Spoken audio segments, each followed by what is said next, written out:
Menu utama kali ini, Saudara. Presiden Republik Indonesia sekaligus Ketua Umum Partai Gerindra Prabowo Subianto mengatakan aneh baru 100 hari kerja sudah dicalonkan di pemilihan Presiden 2029. Prabowo mengaku malu dicapreskan lagi kalau program pemerintahan saat ini tidak berhasil. Dalam pidatonya di acara Puncak HUT ke-17 Partai Gerindra, Prabowo angkat bicara terkait hasil Kongres luar biasa yang mengusungnya sebagai Capres 2029. Kata Prabowo, aneh memang baru bekerja 100 hari sudah diusung di Pilpres mendatang. Bisa-bisa nanti ada pengamat yang bilang ia ambisius. Prabowo juga minta kalau program pemerintahannya tidak berhasil, tidak perlu diusung maju Pilpres karena malu mengecewakan rakyat.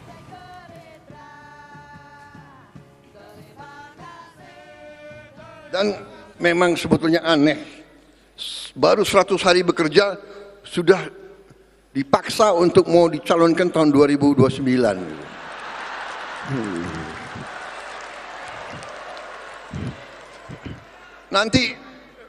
Nanti ada itu pengamat-pengamat Prabowo ambisi.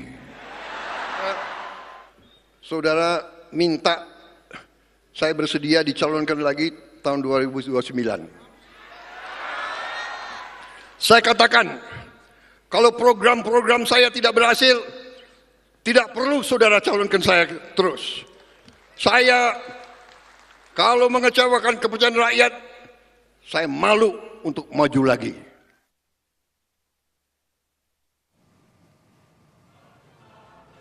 Presiden ke-7 RI Joko Widodo hadir di arena HUT ke-17 Partai Gerindra dan tiba bersama Presiden Prabowo dan Wakil Presiden Gibran Rakabuming Raka. Jokowi turut berpidato setelah Prabowo. Di depan kader dan tamu undangan, Jokowi memuji Prabowo sebagai presiden terkuat di dunia yang mendapat dukungan rakyat dan parlemen. Dengan berseloroh, Jokowi bilang saking kuatnya tak ada yang berani mengkritik Prabowo dan ia yang jadi sasarannya.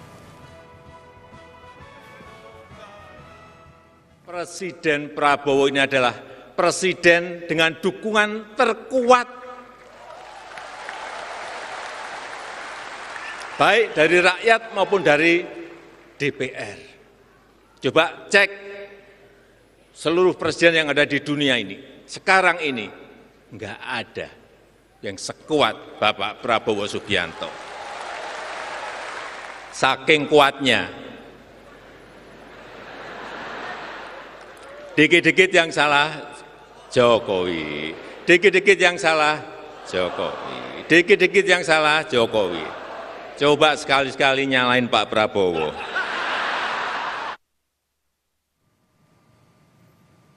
Presiden ke-6 RI Susilo Bambang Yudhoyono mengirim sinyal akan mendukung Prabowo sebagai calon presiden di Pilpres 2029. SBY menjadi salah satu petinggi Partai Demokrat yang turut menghadiri silaturahmi para pimpinan Partai Koalisi Kim di kediaman Prabowo di Hambalang, Bogor, Jawa Barat pada hari Jumat. Di depan pertemuan, SBY meminta koalisi satu hati mendukung Prabowo menjalankan agenda pemerintahan tak hanya 5 tahun, melainkan 10 tahun ke depan.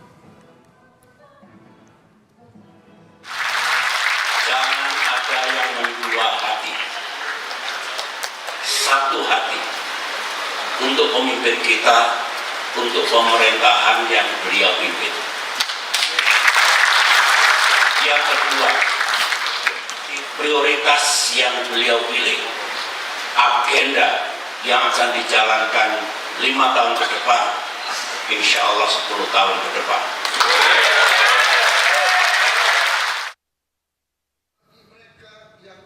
Usai menghadiri silaturahmi koalisi Kim di kediaman Prabowo di Hambalang, Bogor, Jawa Barat, Ketua Umum Partai Kebangkitan Bangsa Muhaimin Iskandar mengungkap Presiden Prabowo menawarkan Kim atau Koalisi Indonesia Maju menjadi koalisi permanen pendukung pemerintahannya. Muhaimin tidak gamblang menjelaskan apakah koalisi permanen untuk mendukung Prabowo maju sebagai Capres 2029. Kata Muhaimin, koalisi permanen berlaku sampai kapanpun. Intinya memperkuat koalisi. Pak Prabowo menawarkan koalisi permanen. Pak Prabowo meminta persatuan menjadi kunci utama pemerintahan, dan tentu PKB menyambut baik koalisi permanen menjadi perkuatan dari percepatan pembangunan. Koalisi permanen ini buat 2029 Gus sampai 2029. Ya sampai kapanpun namanya permanen. Oh, berarti udah sepakat juga Gus ngusung Pak Prabowo Gus buat 2029 Gus. Ketua Umum Partai Nasdem Surya Paloh mengatakan keinginan Presiden Prabowo Subianto membentuk koalisi permanen masih perlu dikaji. Paloh mempertanyakan berapa lama waktu dari arti permanen yang dimaksud Ketua Umum Partai Gerindra itu. Tapi pada dasarnya itu hal-hal yang baik gitu. Kalau bisa permanen baik, tapi permanen sampai berapa waktu kan? Pasti ada batas waktu ya. Ya kan? Apakah 2 kali pemilu, 3 kali pemilu, 4 kali pemilu, 5 kali pemilu dan sebagainya ya. Meski hadir dalam acara silaturahmi koalisi Kim di Hambalang Bogor, Wakil Ketua Majelis Syuro Partai Keadilan Sejahtera Ahmad Heriawan menyebut partainya belum menentukan arah dukungan untuk Pilpres 2029.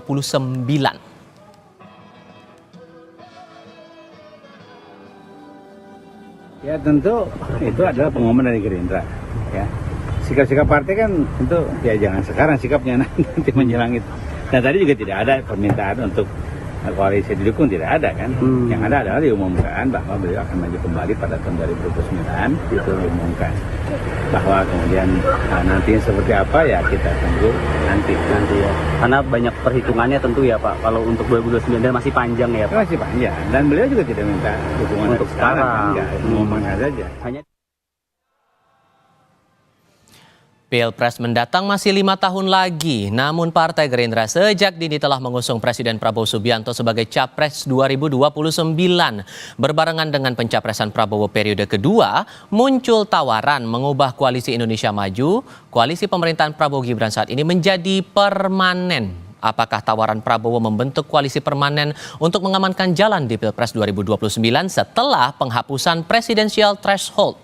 Kami diskusikan bersama politisi Partai Gerindra Immanuel Ebenezer, bergabung juga politisi PDI Perjuangan Seno Bagaskoro, dan pengamat politik Burhanuddin Muhtadi. Selamat sore semuanya, apa kabar? Selamat sore, baik. Ini manuvernya udah wow sekali tampak ya setelah dari KLB memutuskan Pak Prabowo coba diusung lagi buat pemilu berikutnya, Bang Noel. Muncul lagi ada tawaran buat bentuk koalisi permanen. Ini tujuannya memang arahnya sama buat Pilpres 2029, Bang? Sebetulnya ini bukan tawaran tapi sebuah gagasan. Kemudian ini kan bukan cuma bicara tentang bagaimana kekuasaan, tapi bagaimana Indonesia ini ke depan lebih baik. Karena kita ini kan banyak ketinggalan ya. Kasihan rakyat di bawah ini banyak yang menderita. Makanya Pak Prabowo coba menawarkan gagasan koalisi permanen ini. Kemudian kemarin KLB dilakukan oleh Gerindra memutuskan untuk Pak Prabowo maju untuk di 2029. Tapi tawaran itu kan beliau dengan gamblang menyampaikan ya kalau seandainya program ini berhasil saya mau, tapi kalau enggak saya nggak mau. Artinya semua coba dilihat dong, kerja dong. Jangan sampai nanti ngusung-ngusung malah ternyata program-program yang dijalankan di pemerintahan Pak Prabowo yang pertama ini malah gagal. Nah itu yang menjadi kritik beliau terhadap tawaran untuk maju di 2029 nanti. Jadi soal tawaran permanen, koalisi permanen ini ya banyak kan orang menjadi bertanya permanen ini kayak tadi Bang Surya Paloh. Ini permanennya itu maksudnya gimana? Berapa lama? Atau batas limit waktunya gitu. Menurut saya koalisi ini sebetulnya kan yang penting adalah koalisi gagasannya untuk bangsa ini ke depan. Saya rasa itu yang bisa dipermanenkan. Karena organisasi memang sangat sulit untuk dipermanenkan ya. Itu yang paling penting adalah gagasannya gitu loh, gagasan awalnya. Karena ini bicara tentang bangsa ini ke depan, rakyat ini ke depan. Biar dalam pidato yang beliau kan tadi banyak sekali hal-hal yang sebetulnya secara substantif disampaikan lewat pidatonya. Misalnya kayak kita berkaca lah dengan negara-negara di luar sana. Elitnya berkonflik, akhirnya yang dikorbankan apa? Rakyatnya. Elitnya berkonflik, yang dikorbankan negaranya. Akhirnya hancur. Nah dia tidak mau, ya Allah, nih kita jangan sampai kayak bangsa-bangsa di luar lah. Ayo kita koalisi permanen itu terserah lah mau formatnya mau seperti apa. Formatnya mau partai kayak mau apa. Makanya beliau sampaikan udah. Kita ini para elit-elit satu yuk, guyup yuk kita bicarain apalah. Kayak tadi kan dalam pidato Pak Prabowo kan luar biasa ya, menyampaikan gagasan-gagasan yang cemerlang, lantas disambut oleh Pak Jokowi. Pak Jokowi mengakui, lihat nih, saya cuma 60% waktu 2014 Pak Prabowo pemerintahan pertamanya langsung 80,9%. Artinya, marilah kita sesama anak bangsa, kader bangsa, pemimpin bangsa, saling memuji. Karena itu yang diinginkan rakyat. Dan Pak Prabowo menawarkan itu dengan tulus ya, tidak dengan bulus. Akal-akal bulusnya.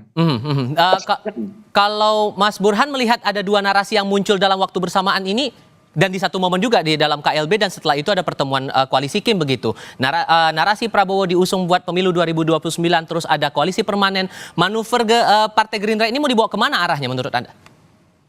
Ya, saya membaca hasil KLB yang salah satunya memutuskan Pak Prabowo sebagai Capres 2029, dan kemudian pertemuan dengan elit koalisi Kim sehari setelah KLB, itu saya baca dalam satu tarikan nafas ya.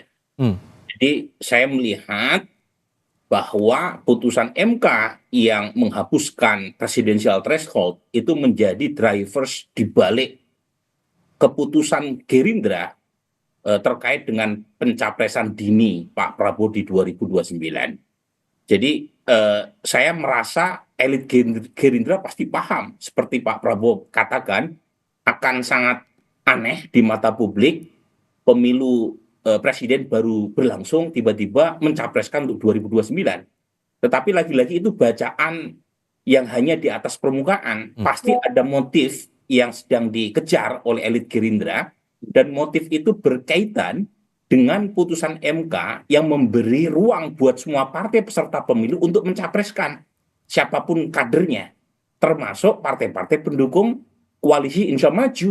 Nah, di situ dengan mengumumkan Pak Prabowo sebagai Capres 2029, itu seperti mengunci dukungan dari partai-partai pendukungnya selain Gerindra untuk sami'na wa ta'na dengan keputusan Gerindra.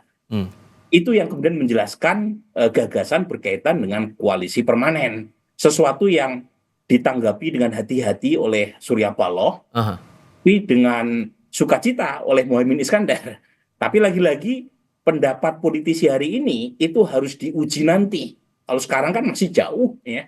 Jadi seperti Caimin juga waktu zaman Pak Jokowi juga mengatakan setuju koalisi permanen. Tetapi kan kita tahu setahun sebelum pemilu Presiden Caimin mengambil rute yang berbeda dengan Pak Jokowi di 2024 kemarin. Oke, untuk posisi PDIP, Mas Seno gimana membaca wacana koalisi permanen ini? Apakah merasa terancam dalam tanda kutip, atau jangan-jangan sudah ada obrolan juga nih dari Kim untuk diajak gabung juga ke koalisi?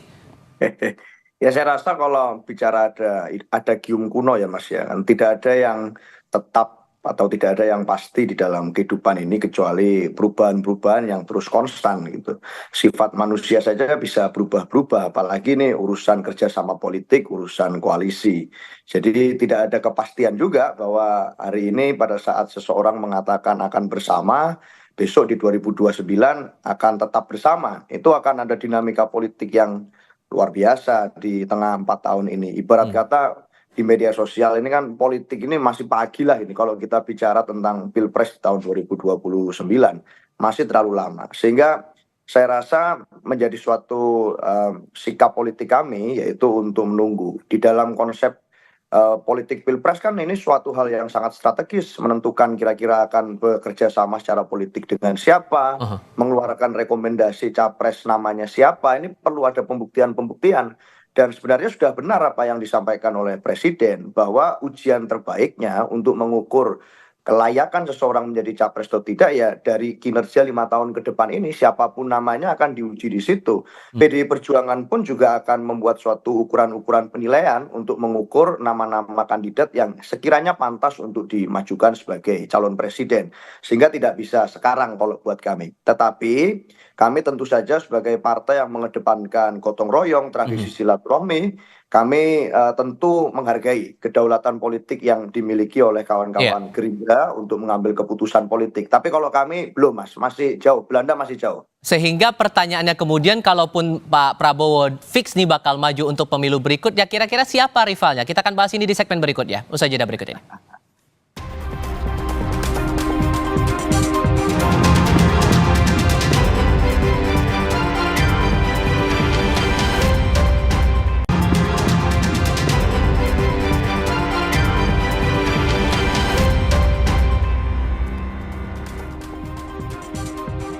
Mas Burhan, terkait dengan pertanyaan saya di segmen sebelumnya, apakah manuver ini bisa dikatakan untuk menghalangi figur potensial untuk melawan Prabowo di pemilu berikutnya, atau sebetulnya ada figur potensial yang bisa bertanding bersama dengan Prabowo di pemilu 2029? Ya sebenarnya Tifal, kalau kita baca putusan MK, itu barrier to entry untuk maju dalam Pilpres itu sudah dihancurkan oleh MK.